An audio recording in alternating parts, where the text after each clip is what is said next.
Report Mohammad सफ़र सेमाणी सेमण शहर में हेस्को सेमण जी इंतजामिया जी नाअहली अंधेरी नगरी चरबट राजा जो दस्तूर कायम सेमण हेस्को इंतजामिया जी नाअहली जी छा ॻाल्हि कजे।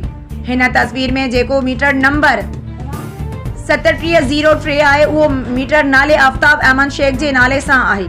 निहायत अफ़सोस सां लिखणो पवे थो त हिन मीटर ते का बि बक़ाया जात रहियल नाहे, पर पोइ बि हिन मीटर जी बिजली बहाल न थी सघी आहे।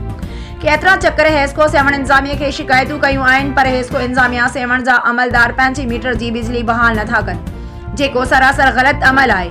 जॾहिं त ॾिठो वियो आहे त हेस्को अमलदार सिंध प्रेस क्लब सेमण जे सदर आफ्ताब अहमद शेख जे घर जो कनेक्शन बिला जवाज़ कटियूं वेठा आहिनि। सिंध प्रेस क्लब सेमण जे सदर जो चवणु आहे त हेस्को मुलाज़िम नाले अब्दुल हफ़ीज़ ओठो खे बि मूं काफ़ी दफ़ा चयो त मुंहिंजे मीटर जी बिजली बहाल कर, पर उन मुंहिंजी हिक बि न ॿुधी ऐं चवणु लॻो त असां सां तूं ताउन कर। छा ताउन करण जो छा मतिलबु आहे? मां हेस्को जे आला अमलदारनि खां HESCO chief Hyderabad HESCO division Kotri खां मुतालबो थो करियां त अहिड़नि करप्ट हेस्को जे मुलाज़मनि खे हटाए उन्हनि करप्ट मुलाज़मनि मथां इंक्वायरी करे ऐं मुंहिंजी जाइज़ कनेक्शन बहाल करायो वञे।